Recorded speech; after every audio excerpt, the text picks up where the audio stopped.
Olá pessoal, seja bem-vindo à nossa última unidade do curso de Programação em Lógica. Nessa unidade, nós vamos estudar sobre gramática livre de contexto. Na verdade, vamos ver como codificar essas gramáticas utilizando o Prolog. Bom, as gramáticas de contexto, elas são estudadas na disciplina de Teoria da Computação, especificamente no conteúdo de Teoria de Linguagens Formais.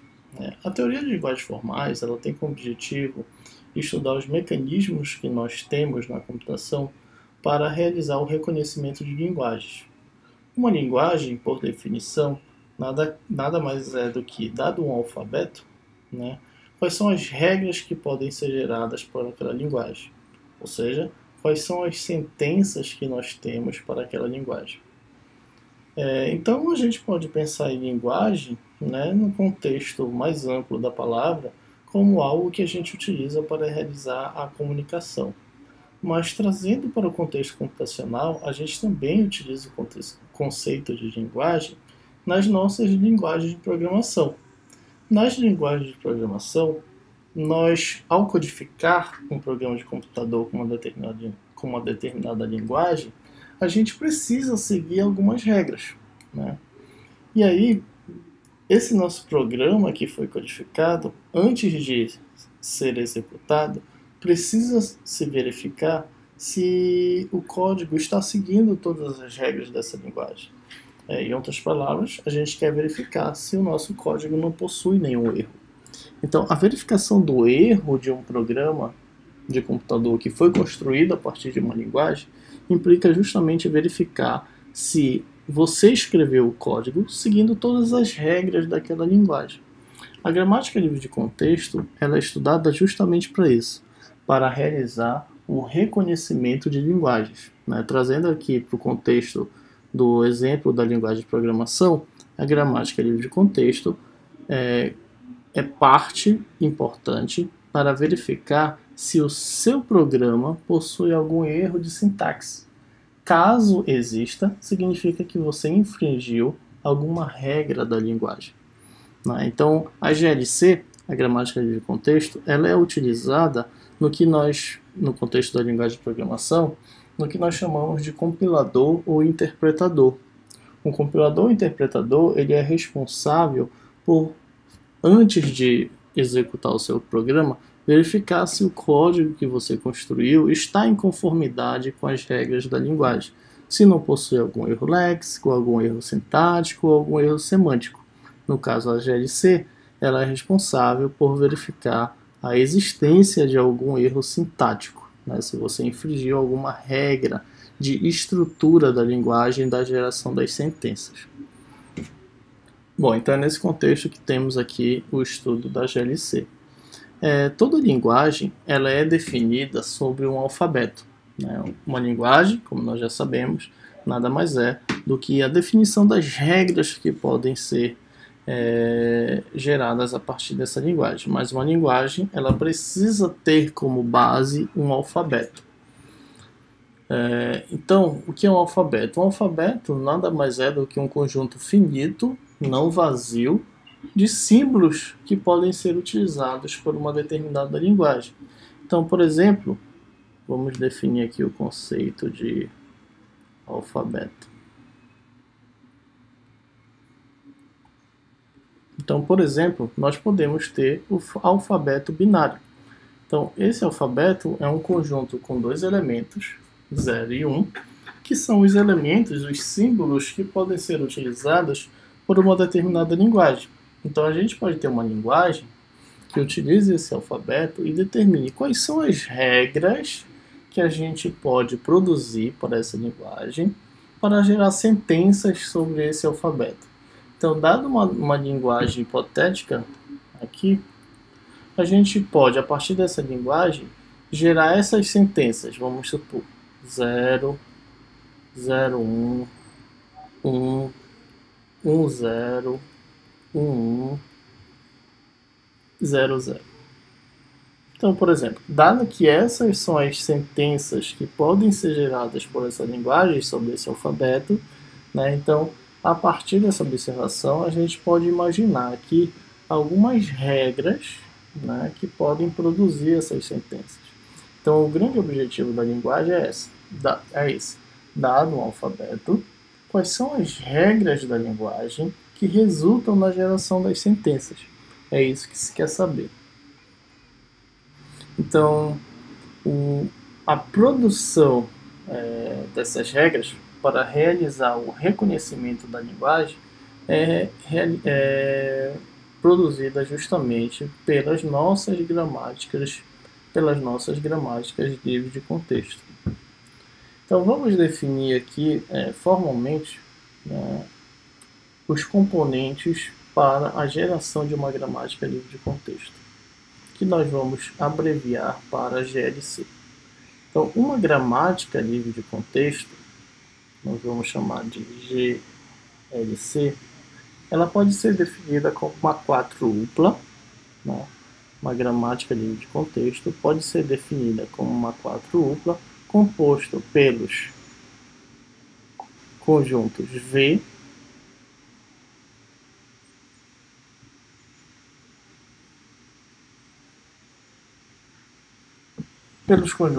sigma, S e P. O conjunto V, ele representa um conjunto de não terminais da gramática, ou também conhecido como variáveis.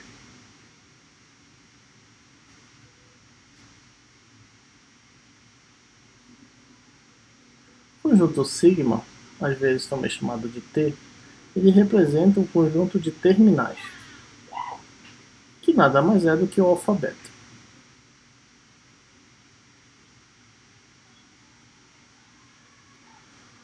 O conjunto S, ele representa a variável de partida, a variável inicial, então é o start. Bom, dado que uma gramática possui um conjunto de não terminais, também conhecido como variáveis, uma dessas variáveis tem que ser o S, que é a variável de partida para a utilização da gramática. E por fim, o conjunto P representa o nosso conjunto de produções.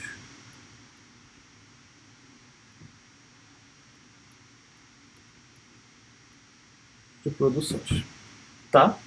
Então, toda gramática possui esses 4 componentes: conjunto de não terminais, conhecido como variáveis, conjunto de terminais, conhecido como nosso alfabeto, são os símbolos do alfabeto, S, que é a variável de start, né, a variável inicial para a derivação da linguagem, e P, que é o conjunto de produções. Bom, o grande objetivo aqui da nossa GLC é construir o conjunto P, o conjunto de produções para o reconhecimento daquela linguagem. Então, as gramáticas, dado o alfabeto, a gente consegue definir as suas regras. Por exemplo, dado um alfabeto A e B, deixa eu colocar aqui um exemplo. Dado um alfabeto A e B,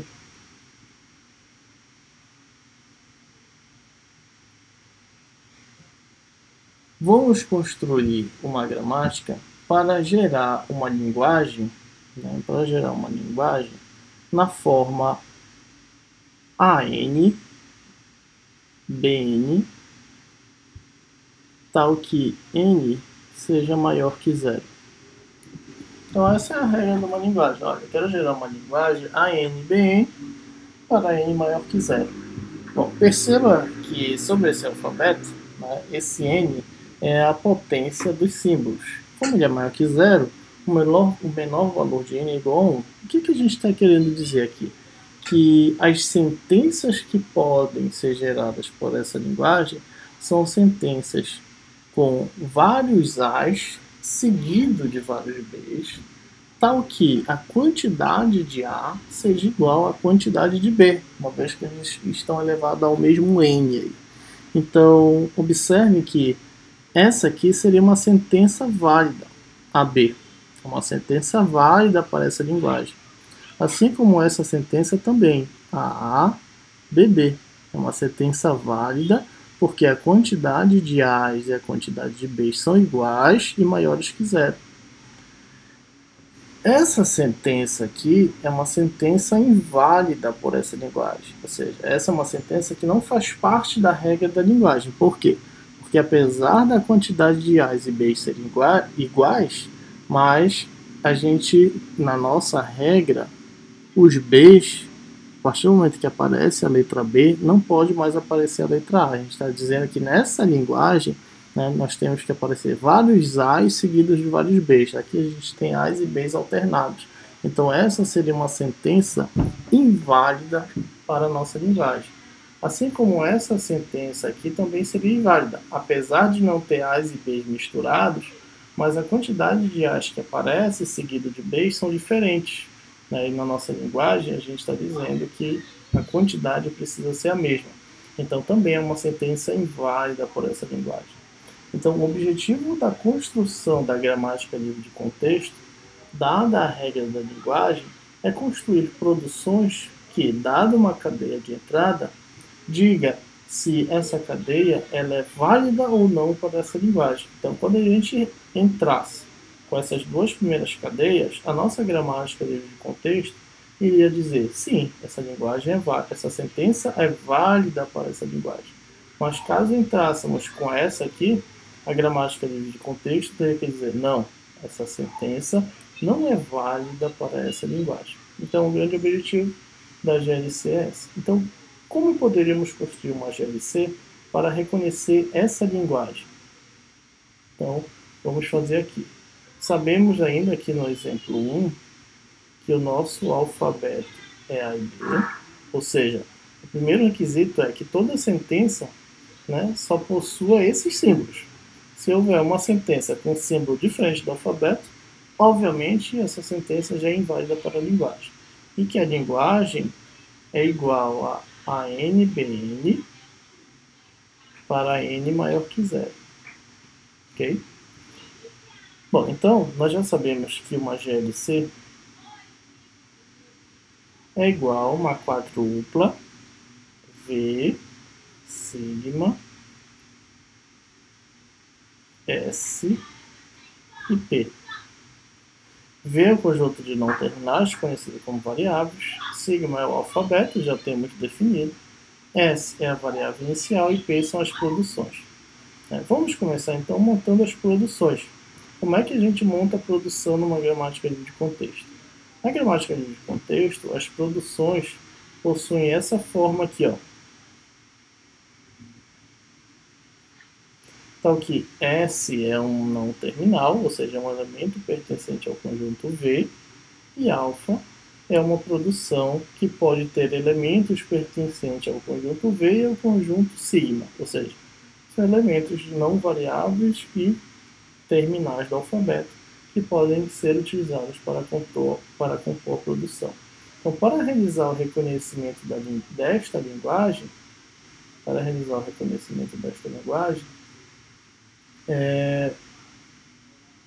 o que a gente poderia fazer aqui? A gente poderia construir uma produção da seguinte forma: S, que deriva A, SD, ou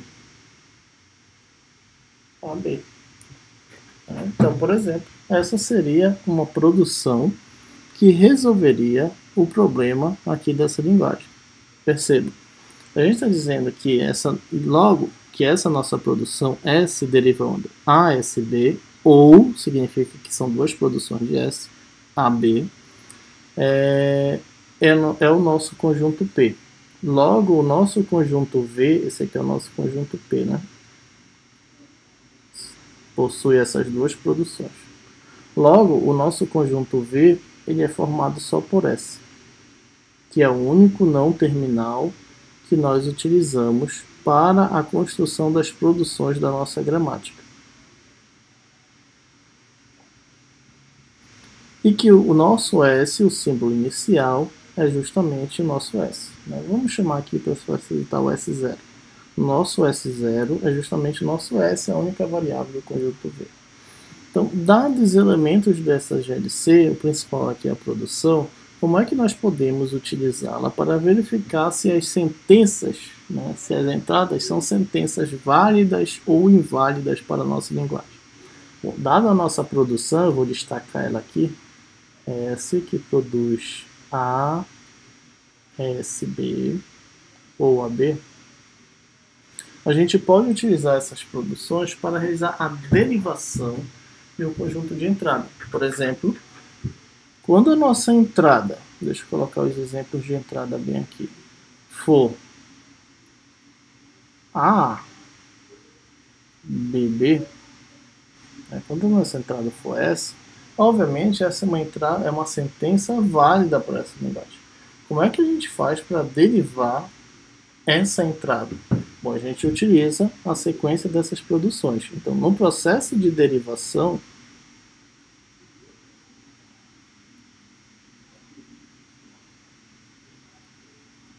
a minha caneta está travando aqui, está saindo ruim. No processo de derivação, a gente faz assim, a gente começa pelo S0, que no nosso caso é o nosso S, né? Só tem esse não terminal na nossa gramática. E a partir desse não terminal, a gente tem duas possibilidades de aplicação, ASB ou AB. Obviamente, para chegar nessa sentença, a gente só pode utilizar essa primeira, porque essa aqui não tem nenhuma outra variável, significa que terminaria aí mesmo a produção. Então a gente tem que utilizar a primeira produção do não terminal S. Então a gente S vai derivar para A, S, B. Agora, quando eu for derivar esse S aqui, esse S eu posso substituir por ASB ou por AB. Para chegar nessa sentença, observe que esse S ele pode ser derivado justamente por essa produção AB. Então, quando eu for derivar esse S, eu vou ter então a substituição dele. Deixa eu fazer em forma de árvore, né? Fica melhor.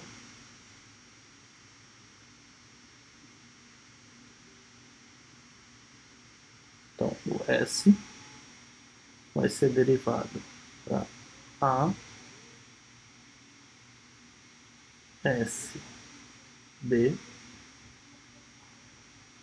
E esse S pode ser derivado para SB ou para B. Mas para chegar nessa sentença, esse S ele pode ser derivado para AB. E quando a gente pegar as folhas dessa derivação, a gente tem justamente da esquerda para a direita, a gente tem justamente a sentença de entrada, AA, BB. Vamos pegar um outro exemplo para essa mesma produção. Vamos pegar a entrada A, mais um A aqui, 3.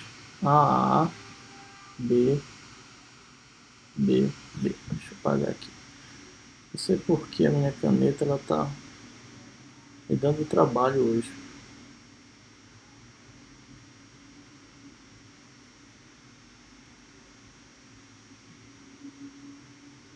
Então observe, nessa derivação, né, utilizando, então nós vamos ter aqui S, aí tem as duas produções, então a gente tem que derivar para A, S, B. A, S,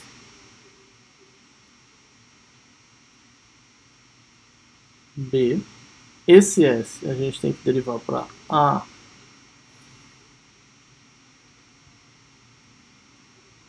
S, B. E esse último para AB.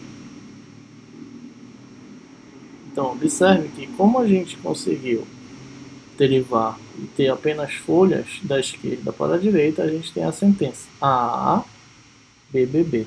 Então a gente consegue derivar. Agora observe essa entrada. A, B, A, B. Bom, nesse caso, obviamente, é uma sentença que não pertence à linguagem. Por quê? Porque não existe nenhuma derivação possível a partir das produções da gramática que se chegue a essa entrada. Então, como não há, a gente diz então que essa sentença não pertence à linguagem. Ó, a gente só pode derivar para ASB ou AB. Vamos derivar para ASB. A, S, B. ok? Então, observe que neste caso a gente está derivando sempre de fora para dentro, né? Então já derivamos esse A e esse B. Agora, para derivar o meio aqui, o BA, o que teria que acontecer? S teria que ter uma regra que comece pelo símbolo do alfabeto B e termine por A, mas não tem. Né? S ele só tem apenas duas produções, ASB e AB. Não tem nenhuma que comece com B. Todas começam com A. Então não existe nenhuma produção de S que consiga derivar esse meio.